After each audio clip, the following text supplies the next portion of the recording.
സാധ്യമായതെല്ലാം ചെയ്യുകയാണ്. ഇവിടെ മണലിപ്പുഴയിൽ നല്ലതുപോലെ വെള്ളം ഉണ്ടായിരുന്നൊരു ഘട്ടത്തിലാണ് ഇദ്ദേഹം കൈനൂർ ഭാഗത്ത് നിന്ന് വെള്ളത്തിലേക്ക് പോയത്. ആദ്യ ദിവസം തന്നെ സംഭവം ഉണ്ടായ ഈ അതിതീവ്രമായിട്ടുള്ള മഴയുണ്ടായ ആദ്യ ദിവസം തന്നെ അതുണ്ടായി. അപ്പോൾ അന്ന് മുതലേ തെരച്ചിലുകളും സംഭവങ്ങളും നടന്നിരുന്നു. ഇന്നലെയും ഫയർഫോഴ്സ് നേരിട്ട് വന്ന് ഇവിടെ തെരച്ചിൽ നടത്തിയിരുന്നു.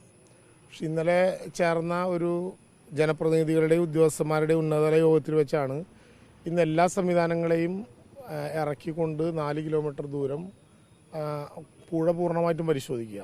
ഇപ്പം NDRF ഉണ്ട്, സിവിൽ ഡിഫൻസ് ഉണ്ട്, അതുപോലെ തന്നെ ഫയർ ആൻഡ് റെസ്ക്യൂ സർവീസ് ഉണ്ട്. ഇനി കോസ്റ്റ് ഗാർഡിൻ്റെ സേവനം കൂടി ആവശ്യപ്പെട്ടിട്ടുണ്ട്. അവരും എത്തിച്ചേരും എന്ന് ഞങ്ങൾ കരുതുന്നു. അതോടൊപ്പം ഈ പുഴയറിയാവുന്ന നല്ലതുപോലെ കാര്യങ്ങൾ തിരിച്ചറിയാവുന്ന ആളുകൾ കൂടി ഇതിൽ പങ്കാളിയാകുന്നുണ്ട്. അതുകൊണ്ട് അവസാനഘട്ട ശ്രമത്തിലേക്കാണ് നമ്മൾ കിടക്കുന്നത്.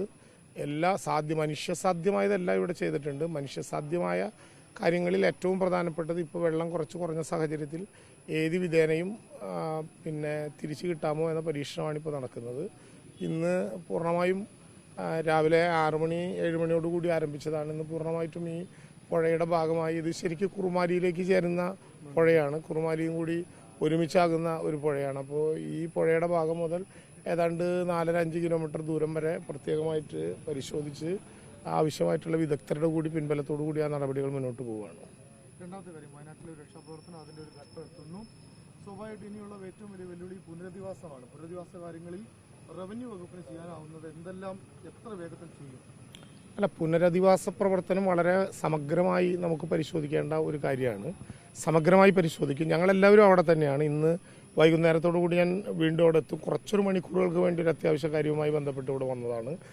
ആവശ്യമായ നടപടികളെല്ലാം ചെയ്യും. നമുക്കിപ്പോൾ ഉള്ളത് വളരെ കൃത്യമായി ആദ്യ ദിവസം നമ്മുടെ മന്ത്രിതല സംഘം എത്തിയത് മുതൽ ഏതിനാണോ പ്രയോറിറ്റി, ആ പ്രയോറിറ്റി അനുസരിച്ചാണ് നമ്മുടെ നടപടിക്രമങ്ങൾ മുന്നോട്ട് കൊണ്ടുപോകുന്നത്. ചൊവ്വാഴ്ച നമ്മുടെ മുമ്പിലുണ്ടായിരുന്ന പ്രയോറിറ്റി ആ മുണ്ടക്കൈ പ്രദേശത്തിനകത്ത് ജീവനുള്ള മുഴുവൻ ആളുകളെയും നമുക്ക് പുറത്തെത്തിക്കാൻ കഴിയണം എന്നുള്ളതാണ്. മുണ്ടക്കൈ പ്രദേശത്തിലെ പ്രധാനപ്പെട്ട 4 കേന്ദ്രങ്ങൾ, മുണ്ടക്കൈ, അതുപോലെ തന്നെ മസ്ജിദ്, ബംഗ്ലാവ്, റിസോർട്ട്, ഈ 4 കേന്ദ്രങ്ങളിൽ തങ്ങി നിൽക്കുന്ന മുഴുവൻ ആളുകളെയും രാത്രിയും രക്ഷാ ദൗത്യം ഏറ്റെടുത്തുകൊണ്ട് 486 പേരെ അന്ന് രാത്രി തന്നെ ജീവനോടെ തിരിച്ചെത്തിക്കാനായി എന്നുള്ളതാണ് ഏറ്റവും പ്രധാനപ്പെട്ട വർക്കായി നമുക്ക് തോന്നിയത്. രണ്ടാമത്തെ ദിവസം ബുധനാഴ്ച നമ്മൾ പ്ലാൻ ചെയ്തത്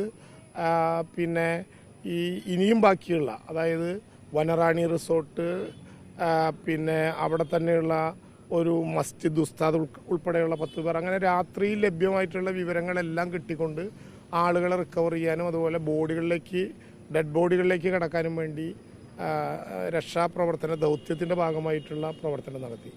മൂന്നാമത്തെ ദിവസം നമ്മുടെ പ്രധാനമായിട്ടുള്ള കാര്യം ബെയിലി പാലത്തിൻ്റെ നിർമ്മാണവും അതോടൊപ്പം തന്നെ അകത്തേക്ക് JCB ഹിറ്റാച്ചിയും കടത്തിയുള്ള തെരച്ചിലുകൾ ആരംഭിക്കുക, യന്ത്രസാമഗ്രികളുടെ കൂട്ടത്തിൽ എന്നാണ് നമ്മൾ കരുതിയത്. ബെയിലി പാലം ആരംഭിക്കുന്നതിന് മുമ്പ് തന്നെ അങ്ങനെ കൊടുത്തുവിടാൻ നമുക്കായി. ഹിറ്റാച്ചിയും JCBയും അകത്തേക്ക് കിടക്കാനായി. ഇന്നലെ നമ്മൾ നടത്തിയിട്ടുള്ള ഏറ്റവും പ്രധാനപ്പെട്ട പ്രവർത്തനം ഒരുപക്ഷെ അവിടുത്തെ ഏറ്റവും മാസ്സായിട്ടുള്ള ഓർഗനൈസേഷനായിരുന്നു.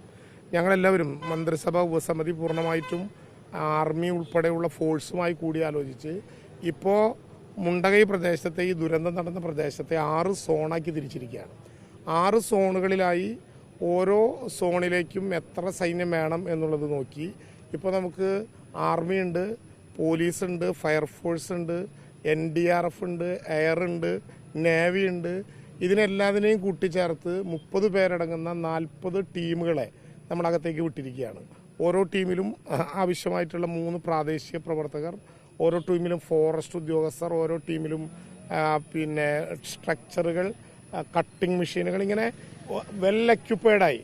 കഴിഞ്ഞ ദിവസം വരെ സന്നദ്ധ പ്രവർത്തകർ വരുമ്പോൾ നേരെ അങ്ങോട്ട് കയറുമായിരുന്നു. ഇന്നലെ മുതൽ പൂർണ്ണമായും അക്കൗണ്ടബിളായി എത്ര പേർ അകത്ത് കയറിയിട്ടുണ്ട് എന്ന് നോക്കുകയും വെറുതെ നടക്കേണ്ട കാര്യമില്ല, ഓരോരുത്തരെയും ഓരോ സോണുകളിലേക്കും ടീമുകളിലേക്കും വിന്യസിപ്പിക്കുകയും.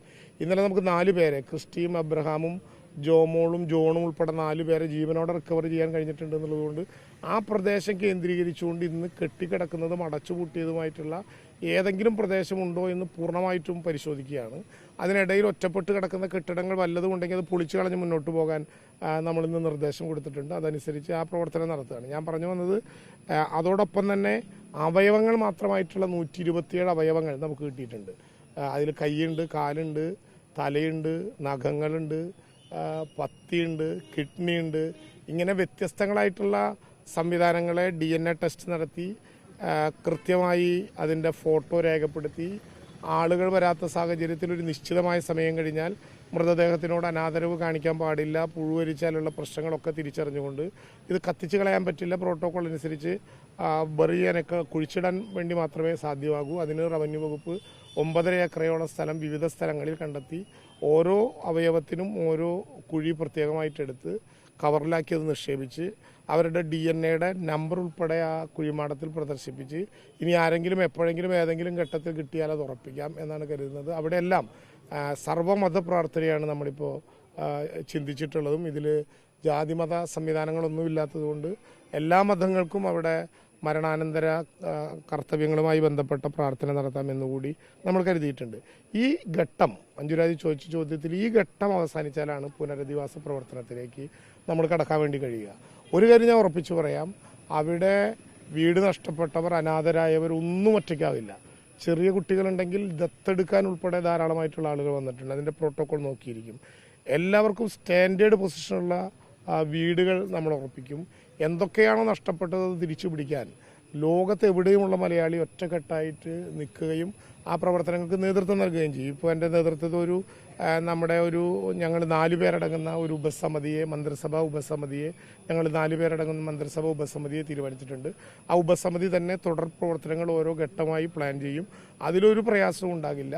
പ്രയാസങ്ങൾ എതുണ്ടെങ്കിലും നമുക്ക് വകഞ്ഞു മാറ്റി പോകാം. ഇപ്പോൾ നമുക്ക് ഈ തെരച്ചിലിൻ്റെ പ്രത്യേക ഘട്ടത്ത് ഇതിനോടൊപ്പം ഉള്ളത് എത്ര പേർ കാണാതായി എന്ന് കണ്ടെത്തുക വളരെ ശ്രമകരമായ പരിശ്രമമാണ്.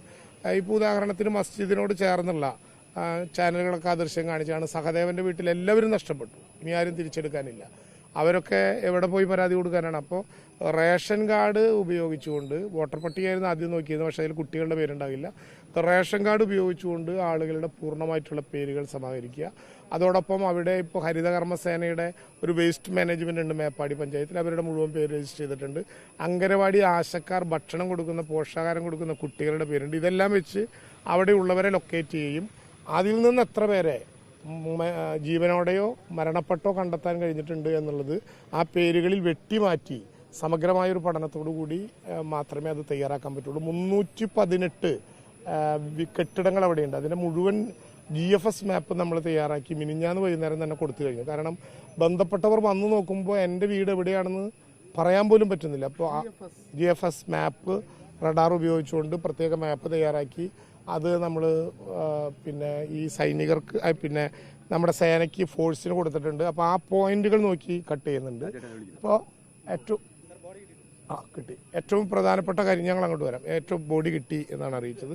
ഏറ്റവും പെട്ടെന്ന് നമുക്ക് ആ പ്രവർത്തനങ്ങൾക്ക് പോകേണ്ട ഒരു കാര്യം കൂടി അവസാനമായിട്ട് നമുക്ക് ഡോഗ് സ്ക്വാഡ് ഇപ്പോൾ 10 തമിഴ്നാട്ടുകാർ 5 ഡോഗ് സ്ക്വാഡിനെ കൂടി വിട്ടതോടുകൂടി 11 ഇന്ന് നമ്മൾ പോണ്ടിച്ചേരി, ഗോവ, കർണാടക ഉൾപ്പെടെയുള്ള മറ്റ് സംസ്ഥാനങ്ങളിലേക്ക് ആ സ്ക്വാഡ് കിട്ടണമെന്ന് ആവശ്യപ്പെട്ടുകൊണ്ട് നടത്തുകയാണ്.